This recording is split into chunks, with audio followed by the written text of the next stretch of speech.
Aporofobia, do grego medo, aversão aos pobres. Esse conceito criado pela filósofa espanhola Adela Cortina nos ajuda a entender um pouco a pobreza, o pobre e a miséria. Sinta-se em casa. Eu sou o Frei Rogério Xavier e este é o meu podcast Rogeriando.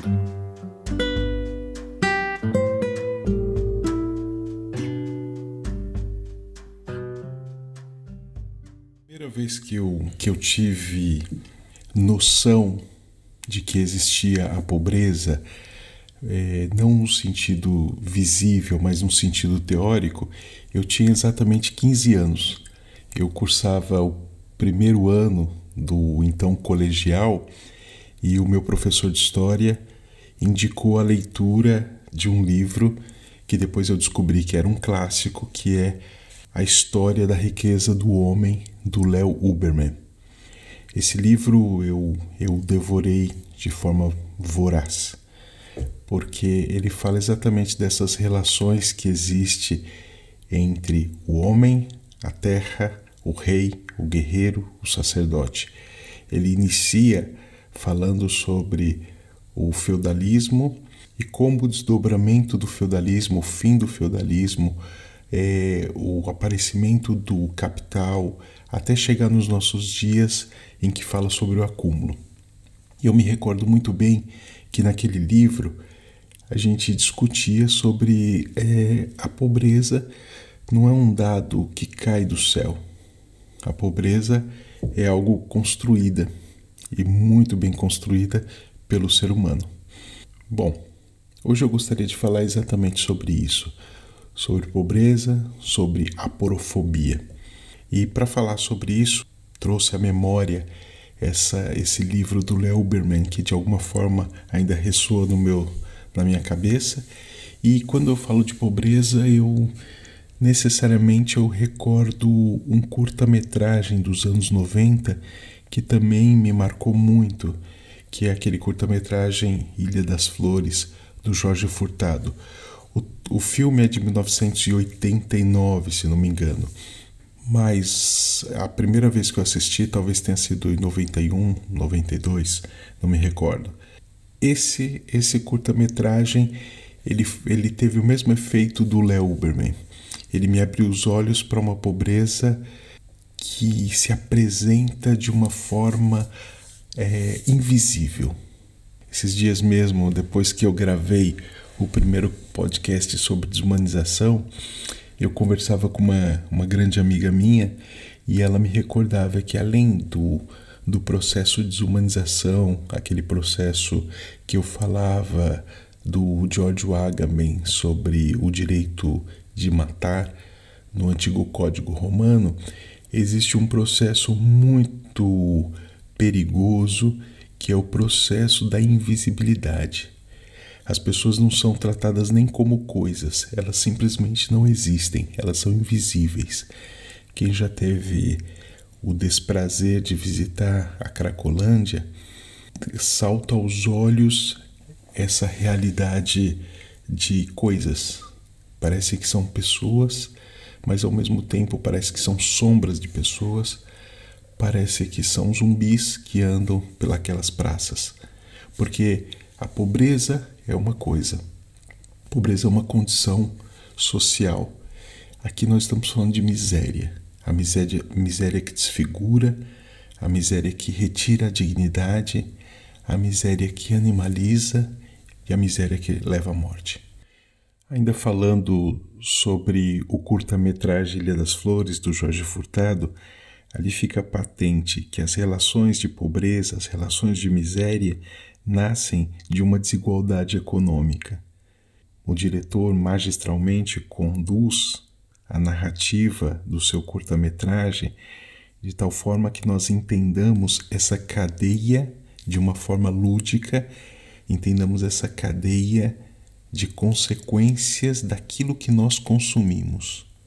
O que nós consumimos, o que nós não consumimos, o que nós descartamos e o que será consumido ou pelos porcos ou pelos miseráveis da Ilha das Flores. todo o filme fala sobre relações econômicas, relações do capital e também sobre relações humanas, sobre como a pobreza desfigura. Só que o conceito de pobreza, ele não é unívoco.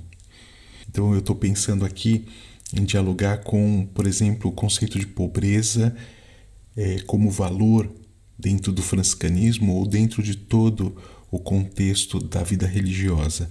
Por exemplo, Francisco de Assis, ele é um homem que nasce exatamente no momento em que ocorre uma mudança do feudalismo para o início de um mercantilismo, para o início de um comércio. Ele é filho de um novo mundo que está chegando. E as relações que ele percebe com o acúmulo de capital, naquele tempo não chamava capital, obviamente, mas com o acúmulo de coisas, ele percebe isso como um afastamento de Deus. Então a pobreza no franciscanismo, ela está intimamente relacionada com as categorias bíblicas de proteção do estrangeiro, da viúva, do órfão. Para Francisco de Assis, a pobreza é uma senhora, a senhora pobreza, a Madonna Povertà. E a pobreza é um caminho de ascese, é um caminho de fazer a vontade de Deus, é um caminho de tornar-se um humano mais perfeito, é um caminho de santidade. Todo o percurso de Francisco de Assis e sua relação com pobreza está intimamente relacionado com uma das biografias que restaram acerca de Francisco de Assis, que não é bem uma biografia, mas fala dessa relação dele com a pobreza, que chama Sacro Commercium. É um livro do século XIV e que trabalha exatamente isso. Francisco de Assis, esse cavaleiro, esse homem nobre, esse homem de grande estirpe, que se aproxima da pobreza e dialoga com a pobreza junto com seus irmãos. E a pobreza vai apresentando a sua presença em toda a história da salvação. Aqui nós estamos falando não daquela pobreza que desfigura, daquela miséria que tira a dignidade, que está presente nas análises do Leo Huberman, na história da riqueza do homem, e também está presente naquele curta-metragem da Ilha das Flores.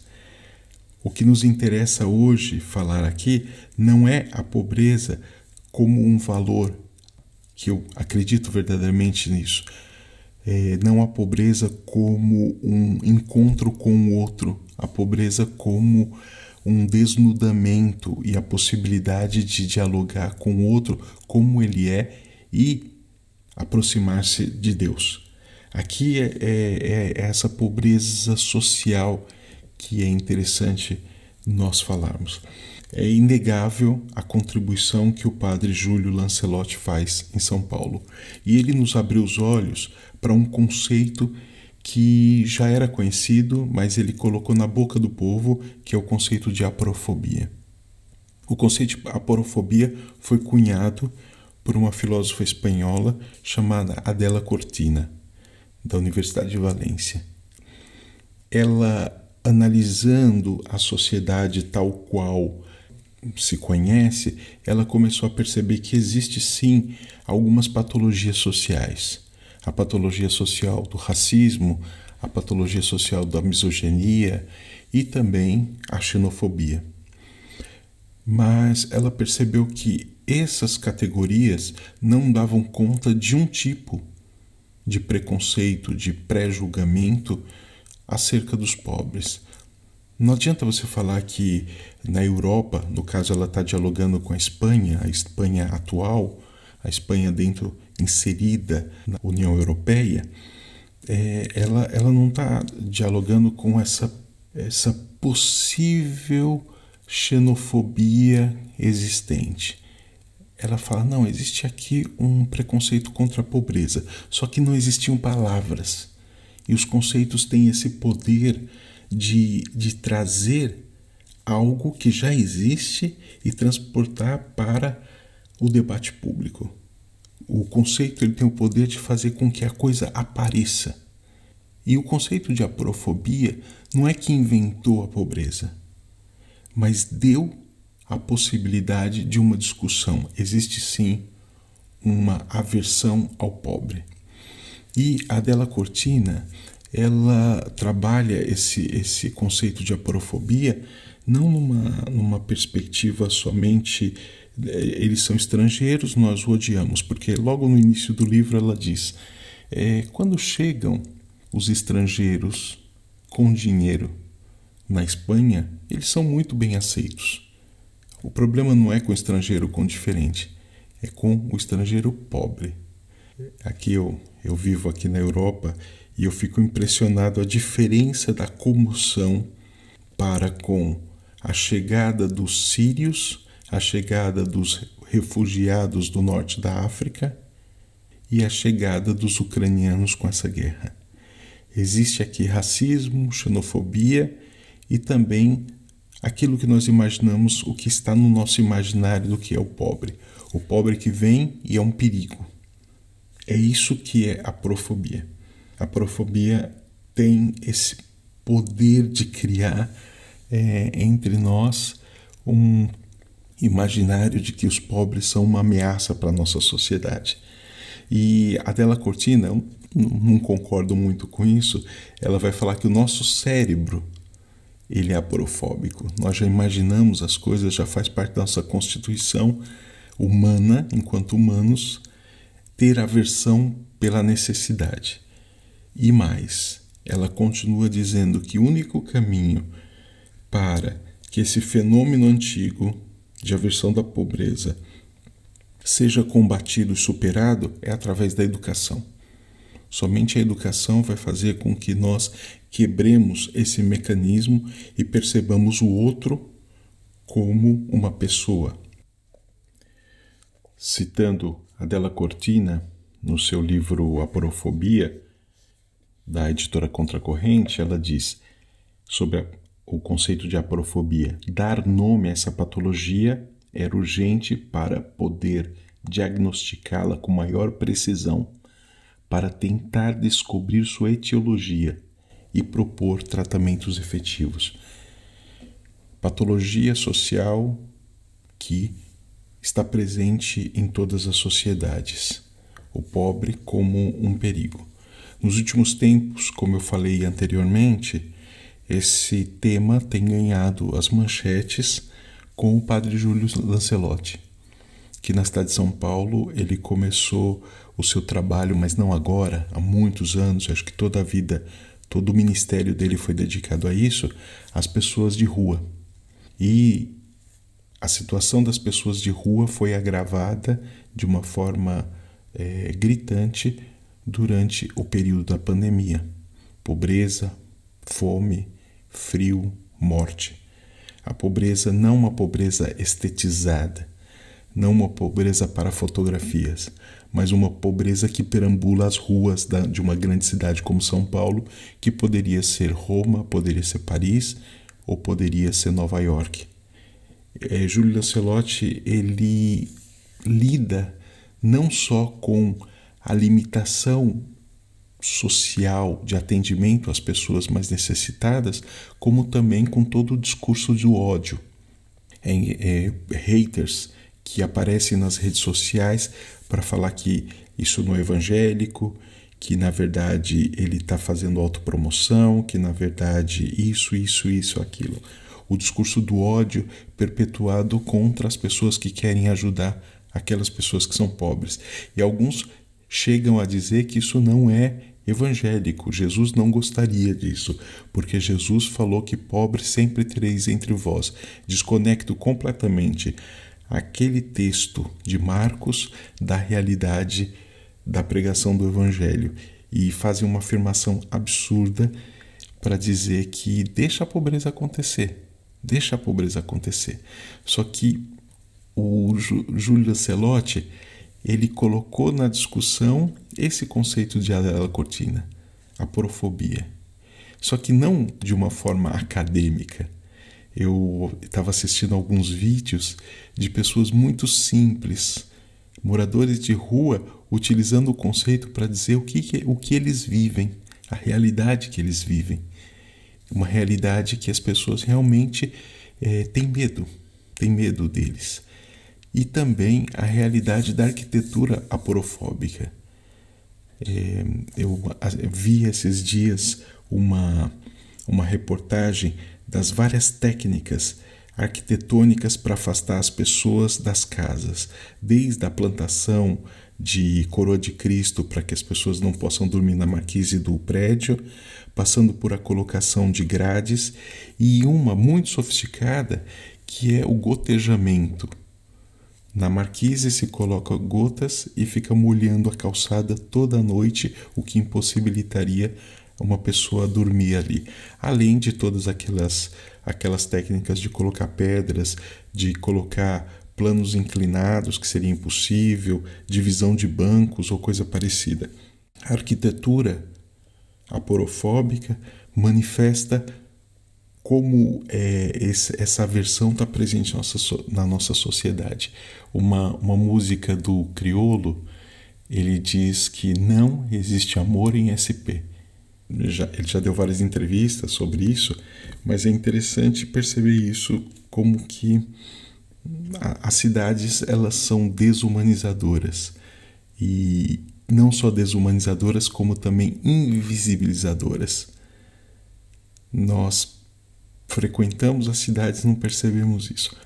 Bom, eu estou falando só de exemplos do Brasil, mas eu poderia ir para alguns exemplos de alguns países que eu conheço e gostaria de me ater aqui, a Roma.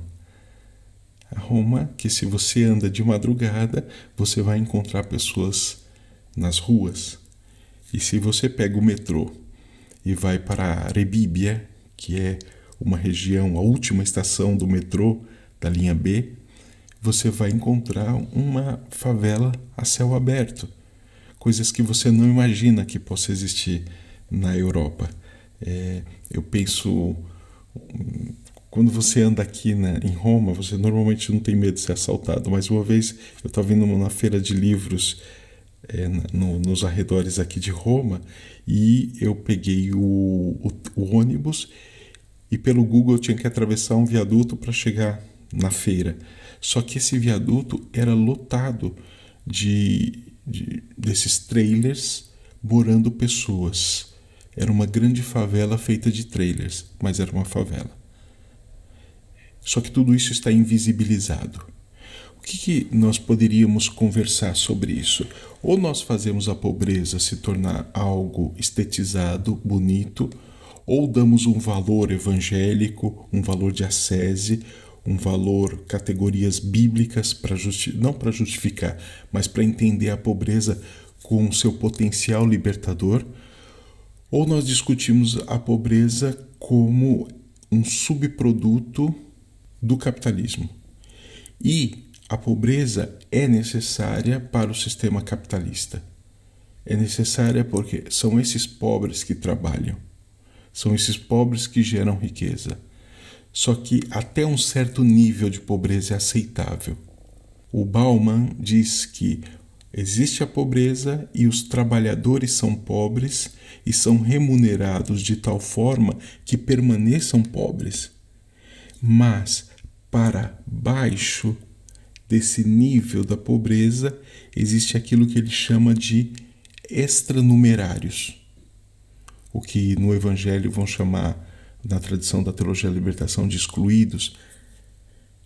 O extranumerário é aquele que não está no censo, é aquele que muitas vezes não tem nem a carteira de identidade, é aquele que não faz parte das estatísticas do Estado, é aquele que não existe. O extranumerário é o homo sacer de George Agamben, é o matável, é o que não vai ocupar o tempo da polícia em uma investigação. É o que deve ser morto, é o que foi de tal forma retirada a sua vida humana que ele é lançado completamente na vida nua, na zoé. A aporofobia nada mais é do que essa tendência que nós temos de rechaçar não só aquilo que é diferente de nós, mas aquilo que nos assusta, aquilo que nos causa medo. Retorno aqui ao curta-metragem da Ilha das Flores, Por que esse curta-metragem até hoje tem algo que me perturba? Até hoje tem algo que me assusta? Porque ele fala de uma realidade nua e crua que está invisível diante de nós, da nossa sociedade, e nós não queremos ver. Nós queremos estetizar isso, mas não queremos ver. É triste dizer isso, mas a pobreza, ela faz com que nós sintamos medo do outro e medo de nós mesmos, daquilo que nós temos. A contribuição que a Adela Cortina dá, de forma geral, para nós todos, é que ela nos oferece um conceito potente, capaz de analisar, detectar essa patologia social e, de alguma forma, possibilitar que nós descobramos as suas origens e também os possíveis tratamentos. Ela investe que é um dado biológico a aporofobia, mas existem maneiras, segundo ela, de nós superarmos isso através do que ela chama de um biomelhoramento moral, através da educação.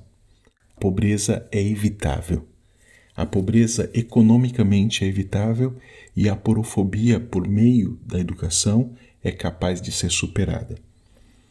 A Susan Sontag, em um dos seus livros, que ela fala sobre a dor do outro, ela nos faz essa pergunta se nós conseguimos relativizar, como nós conseguimos relativizar o sofrimento do outro, como nós conseguimos perceber na pobreza, trazendo esse conceito de Sontag para essa nossa discussão, como nós conseguimos perceber, sentir na nossa carne.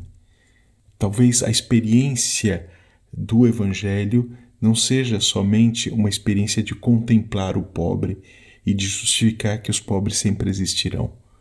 Todo o ensinamento de Jesus, todo o ensinamento do Evangelho nos ajuda a entender aquilo que Francisco de Assis o fez. Perceber que a pobreza, ela pode ser tocada. Por trás do conceito de pobreza existe uma pessoa.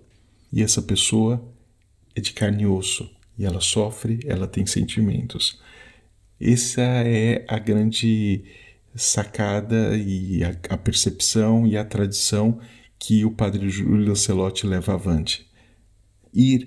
Suportar, ir além de todos os prejulgamentos e de todos os discursos de ódio e contemplar na face do outro a presença de Deus e a presença de alguém que merece que a gente estenda a mão.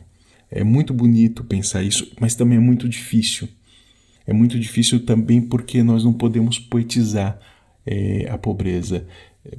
Eu me recordo muito bem um aluno que eu tive, que trabalhava na Cracolândia, e que ele dizia assim: o pobre fede, o pobre é mal educado, o pobre pede dinheiro para comprar bebida. A gente não pode fazer uma imagem romantizada da pobreza. Essa é a vida deles. Na verdade, toda essa discussão que nós estamos fazendo aqui é para nos abrir aos olhos para essa falta de alteridade, de encontro com o outro. Que esse discurso de ódio que está cada dia mais aquecido e mais na boca das pessoas não impeçam que nós vejamos. No fundo, o conceito de aporofobia é um antídoto à invisibilização, porque a aporofobia joga luz em uma realidade que parecia não existir, lança luz em um espaço que estava obscuro. O conceito de aporofobia faz com que nós abramos os olhos para arquiteturas excludentes, para mecanismos sociais excludentes e para as exclusões que habitam dentro do nosso próprio coração. Vale a pena discutir essa temática da aporofobia e perceber o nosso entorno, os processos aporofóbicos que nós cometemos, que a nossa comunidade o faz e que também a nossa cidade faz. Eu sou Frei Rogério Xavier e este é o meu podcast Rogeriando. Paz e bem.